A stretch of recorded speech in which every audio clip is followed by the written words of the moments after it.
부산의 시내버스 디자인이 새롭게 바뀝니다. 이른바 빅버스를 소개합니다.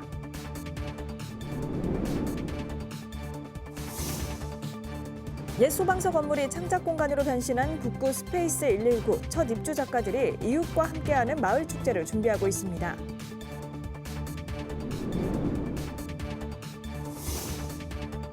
AI 기술로 만들어낸 창작 활동이 영화로까지 확대되고 있습니다. 국내에서 처음으로 인공지능 영화제가 열립니다.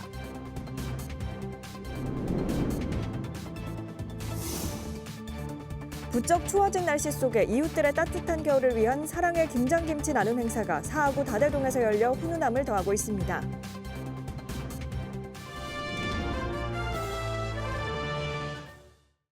여러분 안녕하십니까? BTV 뉴스입니다. 첫 소식입니다. 부산의 시내버스 외관이 새롭게 바뀝니다. 디자인 이름이 빅버스인데요. 어떤 모습인지 김석진 기자가 소개합니다. 새 디자인이 적용된 부산 시내버스입니다. 이름은 빅버스. 부산시 슬로건인 부산 이즈 굿의 앞글자를 땄습니다. 바뀐 차량은 일반 버스와 좌석 버스 두 종류입니다. 일반 버스는 푸른색으로 깨끗함과 친환경, 스마트함을 강조합니다. 좌석 버스는 자주색 계열로 따뜻함과 포용, 친절함을 연상시킵니다. 색뿐만 아니라 내외부 번호와 노선 규정, 그리고 광고면 등 부착물 규정도 새롭게 바뀝니다. 시민들한테 좀 더 새롭게 다가가고 좀 더 참신하게 좀 다가갈 수 있는 지금 기회가 됐으면 좋겠고요. 또 대중교통의 지금 여러 가지 서비스, 특히 동백패스라든지 그런 것들을 활성화하기 위해서 시민들한테 조금 더 가까이 다가갈 수 있는 친근한 이미지의 디자인으로. 부산에 운행되는 시내버스는 2,500여 대. 시는 매년 새로 교체되는 시내버스 2,300대에 이 디자인을 적용할 계획입니다. 그렇게 되면 오는 2033년이면 모든 버스가 이 디자인으로 바뀝니다. 그래서 저희가 2030년까지 대중교통 수동 분담률을 지금 40%대에서 60%대까지 끌어올리려고 하고 있고 이러한 중심에 시내버스 혁신이 자리를 할 거라고 생각합니다. 한편 현재 시내버스 디자인은 지난 2016년 처음 적용됐고 9년 만에 새로 바뀌게 됐습니다. BTV 뉴스 김석진입니다. 1년 동안 비어있던 옛 소방서 건물을 예술 창작 공간으로 탈바꿈시킨 북구 스페이스 119에 청년 작가들이 한 달 전 입주해 작품 활동을 펼치고 있는데요. 이들이 금곡동 이웃들과 함께하는 마을 축제를 준비하고 있습니다. 장동원 기자입니다. 20대 청년 작가 염동훈 씨. 지난달 북구 금곡동에 첫 작업실을 꾸렸습니다. 인공치아에 쓰이는 레진을 이용해 바다와 하늘, 작은 우주를 만들어냅니다. 소방서로 쓰이던 가건물을 청년 작가들의 아지트로 꾸민 스페이스 119. 염 작가는 이곳 첫 입주 작가입니다. 너무 기뻤죠. 일단 제 개인 작업실 생긴 것도 좋았고 작품 뭔가 브랜드성 해서 판매도 하고 싶은데 그 시작이 스페이스 119가 될 것 같은데 마침 스페이스 119도 시작을 저랑 함께 해서 같이 이제 성장할 수 있는 기회가 됐으면 좋겠어요. 또 다른 작업실에는 웹툰을 그리는 이연경 작가가 새 작품을 준비 중입니다. 혼자만의 공간에서 분주한 손놀림으로 판타지 웹툰을 조금씩 완성해가고 있습니다. 작품을 하다 보면 예민해질 때가 많거든요. 그런데 방해받지 않고 있을 수 있다는 게 정말 다들 부러워하는 점인 것 같아요. 한 컷밖에 작업을 못했던 시간이라면 같은 시간인데 4컷 정도, 5컷 정도를 작업을 한다거나. 이곳엔 20, 30대 청년 작가 7명이 입주해 활동하고 있습니다. 북구청이 심사를 통해 선발했고 사용료는 없습니다.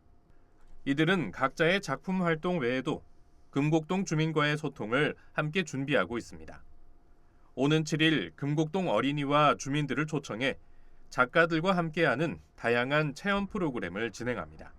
주제는 크리스마스. 음악 공연을 비롯해 비누, 초, 쿠키 만들기 체험이 마련되고 플리마켓과 마을 퍼레이드도 이어집니다.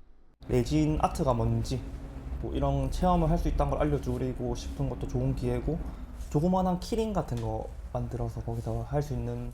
문화시설이 부족하고 더욱 고령화되고 있는 북구 금곡동.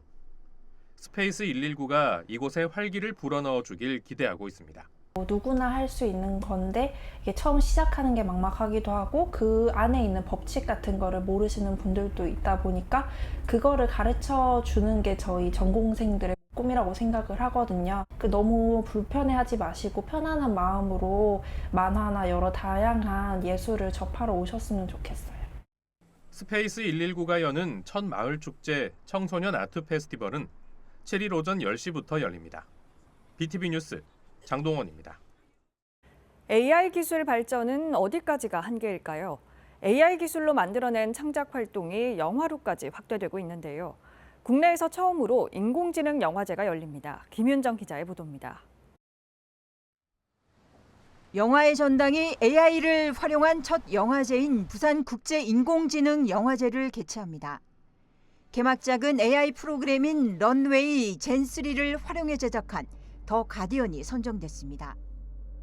개막작 같은 경우에는 지금 아트팩트 AI 필름 페스티벌에 본선 진출을 해서 개막작으로 상영된 영화인데 저희가 초청자 AI가 아직까지 많은 영화를 제작하지 못한 상태에서 해외에서 이렇게 상영된 영화로서는 지금 개봉하지 않는 영화로 저희가 여러분들께 다양한 장르를 보여드리고자 선정하게 되었습니다.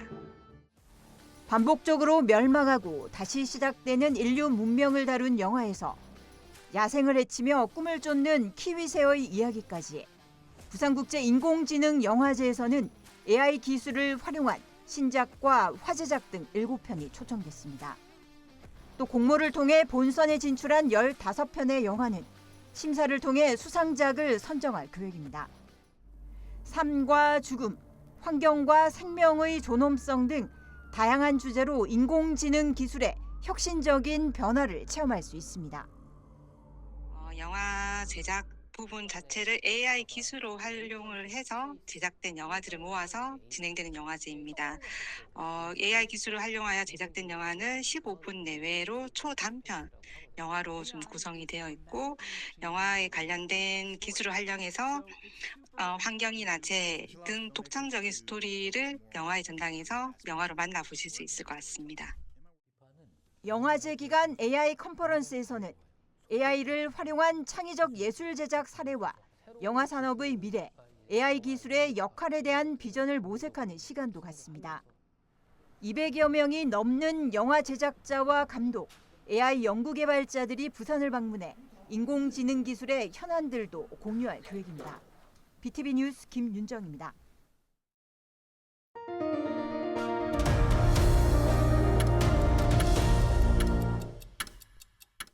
부쩍 추워진 날씨 속에 이웃들의 따뜻한 겨울을 위한 사랑의 김장김치 나눔 행사가 사하구 다대동에서 열렸습니다.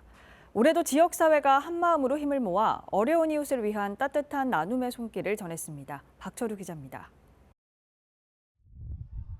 통일 아시아드 공원이 큰 김장터로 바뀌었습니다. 절인 배추에 능숙한 솜씨로 새빨간 양념을 채워 넣습니다. 자원봉사자들의 손맛까지 더해져 금세 먹음직스러운 김치가 완성됩니다. 즐겁고 기쁜 마음으로 어려운 사람을 위해서 우리가 봉사한다는 것 자체가 마음이 포근하고 그래서 아주 좋아요. 올해도 사하구 다대동에서 김장김치 나눔 행사가 열렸습니다.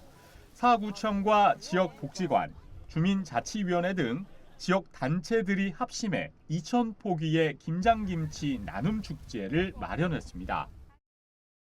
저희들이 다 나눌 수 있으면 좋은데 그렇지 못해서 사실은 마음이 조금 안타깝기도 합니다. 특히 올해는 배추 등 재료값이 오르면서 김장 부담이 컸던 상황. 지난해와 동일하게 2,000포기의 김장김치를 준비해 1,000세대에 나누는 규모로 진행됐습니다. 매년 연말에 열리고 있는 김장김치 나눔은 단순한 나눔을 넘어 지역사회를 하나로 묶는 소중한 행사로 자리 잡고 있습니다. 김치를 직접 담궈서 그분들한테 나눠드려서 그분들이 조금이라도 우리 이웃의 따뜻한 정을 느낄 수 있도록 해주기 위해서 지금 열심히 하고 있습니다. 추워진 날씨에 후원마저 줄어들고 있는 요즘 따뜻한 마음과 정성으로 버무려진 김장김치가 이 다대동 곳곳에 전달되며 올겨울에도 이웃사랑의 온기를 더할 예정입니다. BTV 뉴스 박철우입니다. 오는 9일부터 13일까지 사상구에서 취약계층을 위한 1만 세대 김장나눔 행사가 열립니다. 지난 2019년부터 이어져 온 김장나눔 행사는 사상구 노인복지관과 장애인복지관이 주축이 돼 지역에 소외된 가정과 장애인에게 김장김치 나눔 등 따뜻한 이웃의 온정을 전할 계획입니다. 부산시가 김장철을 맞아 배추와 무 등 12개 품목에 대한 잔류농약 검사를 실시한 결과 모두 적합한 것으로 나타났습니다. 부산시 보건환경연구원은 지난달 4일부터 22일까지 엄궁과 반여 농산물 시장에 출하된 농산물 가운데 90건을 검사한 결과 43건에서 잔류농약이 검출됐지만 모두 기준 규격에 적합했다고 밝혔습니다. 부산시는 세계 인권선언 76주년을 맞이해 인권의 날인 오는 10일 시청 대강당에서 기념식을 열고 9일부터 13일까지 2024 부산 인권주간을 운영합니다. 9일에는 시의회 중회의실에서 3인 3색 부산의 인권을 말하다라는 주제로 인권정책 포럼이 개최되고 12일에는 부산도시공사 아르피나에서 차이를 넘는 시선, 다름을 품는 인권이라는 주제로 부산 인권 컨퍼런스 등이 열립니다. 윤석열 대통령의 비상계엄 사태와 관련해 부산 시민운동단체가 퇴진을 촉구했습니다. 그런가 하면 SNS에 계엄령 지지글을 올렸다가 논란이 되자 삭제한 시의원에 대해서도 주민들이 사퇴를 촉구하고 나섰습니다. 보도에 김석진 기자입니다. 부산 시민운동단체 연대가 윤석열 대통령의 퇴진을 촉구했습니다. 이들은 대통령의 계엄 선포는 위법적 행위라고 규정했습니다. 그러면서 국회의 국정조사 착수와 탄핵을 추진하라고 주장했습니다. 이와 함께 공수처도 계엄 공모자들에 대한 내란죄 적용 가능성을 검토하라고 목소리를 높였습니다. 국정조사를 통해 국무회의 자료를 입수하고 계엄령 선포와 관련된 진상을 명백히 밝혀야 한다. 특히 대통령과 충암라인으로 대표되는 정치 군인들의 계엄을 주도한 만큼 이들에 대한 진상규명과 책임 추궁이 반드시 필요하다. 같은 날 기장군민들도 기자회견을 열고 지역 시의원의 사퇴를 촉구했습니다. 이들은 국민의힘 박종철 시의원이 비상계엄을 지지하는 망발을 해 국민들의 명예를 훼손시켰다고 주장했습니다. 앞서 박 의원은 지난 3일 비상계엄이 내려지자 사회관계망 서비스에 이를 지지하는 글을 올렸다 삭제한 바 있습니다. 이 글에는 대통령의 계엄령 선언을 적극 지지 공감한다며 종북 간첩 세력을 척결하고 자유대한민국 수호를 위해 행정부 마비를 막아야 한다고 적었습니다. 또 비상계엄이 해제된 후 적은 추가글에서 주요 참모진이나 지도부도 모르는 6시간 만에 해프닝이 끝나 허탈하다며 모든 게 일상으로 돌아가게 됐다고 말했습니다. 부산 시민을 대표하는 시의원이 불법적 위헌적 내란을 찬양하고 적극 지지하는 범죄 행위를 자행하는 것은 결코 용납할 수 없다. 박 의원은 이날 입장문을 통해 사과했습니다. 자신이 적은 글은 정치적 대화와 타협, 협치, 토론이 생략된 채 극단적 대립으로 치닫는 상황에 대한 안타까움을 표현하려던 것이었다고 밝혔습니다. 또 책임당원으로서 이번 사태에 개탄한다는 말은 그런 우려와 걱정을 표현한 것이며 불법적 위헌적 계엄령을 지지한다는 의도가 아니었다고 말했습니다. 하지만 이를 접한 기장군민 시국 모임은 납득할 수 없는 변명에 불과하다며 기장군민들과 함께 사퇴 운동을 벌일 것이라고 자진 사퇴를 압박했습니다. BTV 뉴스 김석진입니다. 부산의 금융인재를 육성하기 위한 자율형 사립고등학교 설립이 추진됩니다. 전국 단위 모집 부산 지역 자사고 설립은 이번이 첫 사례인데요. 지난해 금융특화 자사고 설립 추진 당시 논란이 됐던 금융계열사 자녀 특례는 사라지고 학교 부지 역시 원점에서 재논 이후 결정됩니다. 금융특화 자사고 설립 추진 의미와 기대 효과 짚어봅니다. 차선영 기자가 보도합니다. 부산에서 경제금융인재를 집중 육성하기 위한 자율형 사립고등학교 설립이 추진됩니다. 부산에서 추진하는 첫 번째 전국 단위 모집 자사고입니다. 자율형 사립고의 성공적인 정착을 위해 부산시와 부산교육청, B&K 금융지주, 한국거래소가 손을 맞잡았습니다. 시와 교육청은 학교 설립에 필요한 행정 지원을 하고 한국거래소와 B&K 금융지주는 자사고 설립과 운영을 위한 비용을 부담합니다. 학교 설립과 운영 비용 등은 1,000억 원에 달할 것으로 예상됩니다. 지역 인재를 발굴하고 육성에도 나섭니다. 금융을 전공하려는 외국 학생들도 적극적으로 유치를 해서 국내를 넘어 글로벌 금융 인재 육성을 위한 최고의 금융 환경을 만들어 나가겠습니다. 자율형 사립고등학교는 자율적인 학사 과정 운영이 가능해 학교별로 다양하고 개성 있는 교육과정을 진행할 수 있는 것이 특징입니다. 현재 부산에는 지역 거주 학생들만 지원이 가능한 해운대 고등학교와 부일 외국어 고등학교 두 곳이 있습니다. 전국 단위 금융인재 육성을 목적으로 하는 자사고가 글로벌 금융도시 도약의 발판이 될 것으로 부산시는 기대하고 있습니다. 또 우리 지금 도시가 가려고 하는 비전과 방향에 딱 부합하는 사업이기 때문에 저희로서도 굉장히 반갑게 맞았고 또 자사고 설립이 성공적으로 추진된다면 부산 교육 브랜드 가치가 높아져 우수 인재들을 지역에서 교육하고 외부 우수 인재 유치도 가능할 것으로 보고 있습니다. 수도권에 집중된 우수 교육 인프라를 지방으로 분산시키는 효과를 기대하고 있는 겁니다. 부산에서 태어나서 부산에서 공부를 하고 부산에서 우리가 취업을 해서 정주할 수 있는 이런 게 바로 어떤 의미에서는 이 글로벌 허브 도시에 이 부합되는. 지난해 자사고 설립 추진 당시 논란이 됐던 금융 계열사 자녀 특례 입학 논란과 자사고 위치 등도 원점에서 재논의합니다. 특례 없이 공정하게 학생을 선발하고 학교 부지는 각 기관이 추천한 위원으로 부지 선정위원회를 구성해 접근성 등을 고려해 최종 결정할 계획입니다. 학교 법인을 설립하고 건축 설계 등 행정 절차와 교육부 장관 동의, 교육감 지정 고시 등의 과정을 거쳐야 하는 만큼 개교까지 4, 5년 정도의 시간은 걸릴 것으로 예상되고 있습니다. 경제, 금융인재를 키워내는 전국 단위 모집, 자사고 탄생을 두고 지역 내 기대감이 커지고 있습니다. 헬로티비 뉴스 차선영입니다. 내년 3월이면 AI 디지털 교과서가 전국에 도입되죠. AI 디지털을 활용한 수업은 어떻게 진행될까요? 세계 90개국의 교육 전문가 등이 참여하는 2024 유네스코 교육의 미래 국제포럼 참가자들이 경기도 내 디지털 수업 현장을 방문했는데요. 디지털 기술을 활용한 여러 수업에 놀라움을 감추지 못했습니다. 주하영 기자가 취재했습니다. 수원 산이초등학교 음악 수업. 동요 숲속을 걸어요의 가사를 바꿔서 부릅니다. 바다를 구해요. 해양생물들이 아파요. 자연 보호를 검색하고 검색한 키워드를 통해 가사를 개사한 겁니다. 디지털 수업에는 연필과 종이가 따로 필요 없습니다. 태블릿 하나로 학생들이 협업하고 창의적인 결과물을 내놓습니다.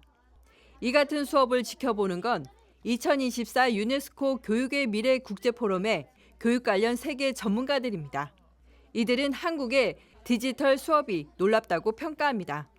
There are so many wonderful resources here at this school, so it's been very exciting to see. I think digital devices can enhance learning if there is a clear purpose for their use. 산이초를 비롯해 경기도 내 학교 10곳에서 학생들을 가르치기 위한 교육 기반 하이러닝과 에듀테크, 메타버스, AI, 딥러닝 등을 선보였습니다. 학생들은 디지털 기기를 활용해 찾아내고 결과를 학생 스스로 만들어 나갈 수 있도록 하는 수업이 진행됐습니다. 유네스코 위원들이 한국 교육에서 이런 시설 지원, 그다음에 기기 지원, 또 아이들이 어떻게 학습하는지 이런 것에 대해서 관심이 많았었는데 이제 세계화에 맞게 글로벌 시대에 맞게 아이들이 조금 더 적용을 해야 되는지. 당장 내년 3월 도입을 앞둔 AI 디지털 교과서. 디지털 교과서 효과를 두고 찬반 평가가 엇갈리는 가운데 유네스코 포럼에서는 디지털 교과서에 대해 어떤 평가를 내릴지가 주목됩니다. BTV 뉴스 주하영입니다. 부모의 결혼이나 이민 등으로 한국으로 와서 살게 된 학생들을 이주 배경 청소년이라고 합니다. 이들 이주 배경 청소년들의 가장 큰 고충은 바로 한국어라고 하는데요. 학생 수가 빠르게 늘고 있어서 이들을 위한 정착 지원 체계가 절실해지고 있습니다. 조윤주 기자가 보도합니다. 시흥시 정왕동에 있는 다가치 유스센터. 시흥시에 거주하는 이주 배경 청소년들을 대상으로 한 한국어 수업이 한창입니다. 언어 장벽으로 어려움을 겪고 있는 이주 배경 청소년들에게 한국어 교육을 지원해 안정적인 정착을 돕고 있습니다. 한국에 중도 입국하는 이주 배경 청소년들이 공교육에 진입하는 데 가장 장애물이 되는 건 한국어예요. 아무래도 의사소통이 되지 않기 때문에 공교육 수업 과정을 따라갈 수 없거든요. 그래서 저희 기관에서 6개월에서 길게는 1년 정도 한국어와 한국 문화에 적응할 수 있게끔 기초교육을 실시하고 있습니다. 하지만 늘어나는 외국인 주민 자녀 수에 비해 이 같은 맞춤형 교육을 지원하는 기관은 부족한 실정입니다. 시흥시에 거주하는 외국인 주민 자녀 수는 지난 2016년 3,200여 명에서 2022년에는 5,700여 명으로 2,000명 넘게 늘었습니다. 특히 이주 배경 청소년들은 한국어를 잘 못하는 점을 학교 생활의 가장 어려운 점으로 꼽았습니다. 이주 배경 청소년들이 학업을 중단하는 일이 없도록 개인별 수준에 맞는 한국어 교육을 비롯해 심리 상담과 진로 상담 등이 확대돼야 한다는 주장입니다. 제일 심각한 게 이제 언어 장벽이고 그거를 이제 해소시킬 만한 곳이 시흥시가 아직 부족하다. 그래서 이것을 센터든 더 넓혀서 그 친구들을 보호할 수 있는 여건을 만들어줘야 된다고 봅니다. 시흥시의회는 이주 배경 청소년들에 대한 지원 정책을 강화하는 내용의 관련 조례 제정을 추진할 계획이라고 밝혔습니다. BTV 뉴스 조윤주입니다.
이상으로 BTV 뉴스 마칩니다. 시청자에게 힘이 되는 뉴스로 다시 찾아뵙겠습니다. 고맙습니다.